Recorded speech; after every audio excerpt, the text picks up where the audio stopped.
வணக்கம். தடத்தின் காலை நேர செய்திகளோடு இணைந்திருக்கிறீர்கள்.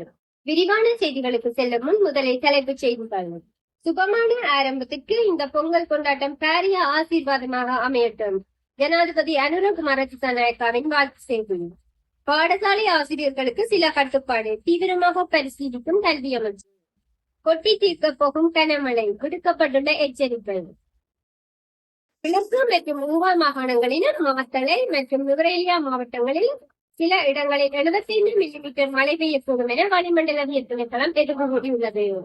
குறித்த விடயத்தை வளிமண்டலவியல் திணைக்களம் இன்று அதிகாலை வெளியிட்டுள்ள அறிக்கையில் குறிப்பிட்டுள்ளது.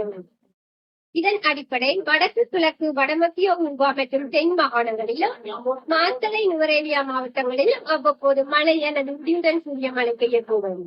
ஏனைய பகுதிகளில் மாலை அல்லது இரவில் அவ்வப்போது மழை அல்லது இடியுடன் கூடிய மழை பெய்யும். வடக்கு கிழக்கு வடமத்திய மற்றும் வடமேல் மாகாணங்களிலும் மாத்தளை மற்றும் ஹம்பாந்தோட்டை மாவட்டங்களில் அவ்வப்போது மணித்தியாலத்துக்கு 30-40 கிலோமீட்டர் வேகத்தில் காற்று வீசக்கூடும். மேல் சப்ரகமுக மற்றும் மத்திய மாகாணங்களிலும் காலி மாத்தளை மற்றும் பதுளை மாவட்டங்களிலும் சில இடங்களில் காலை வேளைகளில் பனிமூட்ட நிறைவு காணப்படும் எனவும் தெரிவிக்கப்பட்டுள்ளது. பரீட்சை வினாத்தாள்கள் கசிந்ததாக வெளியான செய்திகளை தொடர்ந்து தனியார் கல்வி செயற்பாட்டில் ஈடுபடும் பாடசாலை ஆசிரியர்களுக்கு சில கட்டுப்பாடுகளை அறிமுகப்படுத்துவது குறித்து கல்வி அமைச்சகம் ஆலோசித்து வருவதாக அதிகாரி ஒருவர் தெரிவித்தார். அண்மையில் வடமத்திய மாகாணத்தில் தனியார் கல்வி நிலையத்தில் கல்வி கற்ற மாணவர்களின் நலனுக்காக சிங்கள மொழி இறுதி வினாக்கள் சில ஆசிரியர்களால் கசியவிடப்பட்டது. பாடசாலை ஆசிரியர்கள் தனியார் கல்வி நிலையத்தில் கற்பிப்பதை தடை செய்ய மேற்கு மாகாண கல்வி அதிகாரிகள் முன்னதாக முடிவு செய்திருந்தனர். இருப்பினும் இது தொடர்பாக வெளியிடப்பட்ட வர்த்தமானி அறிவிப்பு உடனடியாக ரத்து செய்யப்பட்டது. இது தொடர்பாக கல்வி அமைச்சின் அதிகாரி ஒருவர் தெரிவிக்கையில், மாகாண அதிகாரிகளுக்கு இதுபோன்ற முடிவுகளை எடுக்க அதிகாரம் இருந்த போதிலும் முழு நாட்டிற்கும் பொதுவான அணுகுமுறை அறிமுகப்படுத்தப்பட வேண்டும். இது ஒரு முழுமையான அணுகுமுறையை ஆதரிக்கும் ஒரு பிரச்சினை. பாடசாலை ஆசிரியர்கள் தங்கள் சொந்த பாடசாலை மாணவர்களிடம் தனியார் கல்வி கட்டணத்தை வசூலிக்க அனுமதிக்கப்பட வேண்டுமா என்பது குறித்து விவாதம் நடந்து வருகிறது. சுபமான ஆரம்பத்திற்கு இந்த பொங்கல் கொண்டாட்டம் பாரிய ஆசீர்வாதமாக அமைய வேண்டும் என பிரார்த்திப்பதாக ஜனாதிபதி அனுரகுமார திசாநாயக்கா தெரிவித்துள்ளார். தைப்பொங்கல் பண்டிகையை முன்னிட்டு வெளியிட்ட வாழ்த்து செய்தியிலேயே அவர் இவ்வாறு குறிப்பிட்டுள்ளார். இது தொடர்பாக மேலும் குறிப்பிடுகையில், அறுவடை திருநாள் என்று பொருள்படும் தைப்பொங்கல் உலகம் முழுவதும் உள்ள தமிழர்கள் இந்துக்களால் மிகுந்த பக்தியுடன் கொண்டாடப்படுகிறது. நிறைவான அறுவடைக்கு பங்களித்த சூரியன், பூமி, மழை மற்றும் பசுக்களுக்கு நன்றி செலுத்துவது இந்நாளின் சிறப்பம்சமாகும்.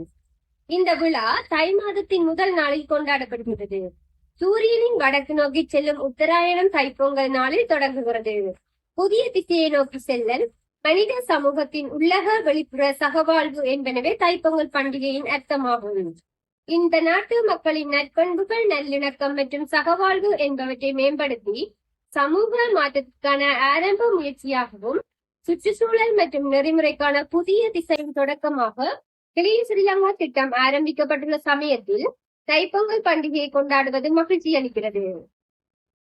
வரலாற்று ரீதியாக வேரூன்றிய ஆசிய மரபுகளில் மனிதனுக்கும் சுற்றுச்சூழலுக்கும் இடையிலான பிணைப்பு பிரிக்க முடியாதது.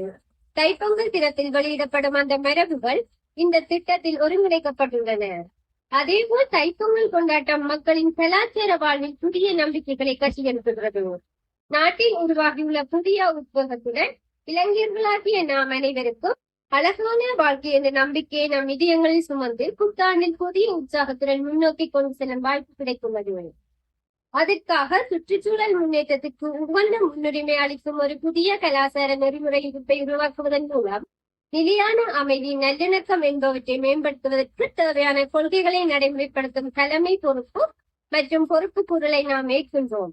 நாட்டிற்கும் மக்களுக்கும் பல நல்ல விடயங்களை நிறைவேற்ற உறுதி பூண்டு நாட்டின் பொறுப்பை ஏற்றுக்கொண்ட நாங்கள் அந்த வாக்குறுதிகளை தடைகளுக்கு பின்வாங்காத துணிச்சலுடன் அசைக்க முடியாத உறுதியுடன் நிறைவேற்ற உள்ளோம்.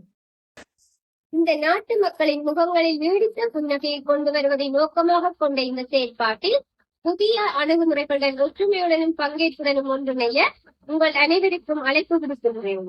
சுபமான ஆரம்பத்துக்கு இந்த பொங்கல் கொண்டாட்டம் பாரிய ஆசீர்வாதமாக அமைய வேண்டும் எனவும் பிரார்த்திக்கின்றேன். இலங்கை மற்றும் உலகளாவிய இந்து பக்தர்கள் அனைவருக்கும் நல்லிணக்கம் மற்றும் நன்றியுணர்ந்த நிறைவான வளமான மற்றும் மகிழ்ச்சியான தைப்பொங்கல் திருநாள் நல்வாழ்த்துக்கள் என அதில் குறிப்பிடப்பட்டுள்ளது.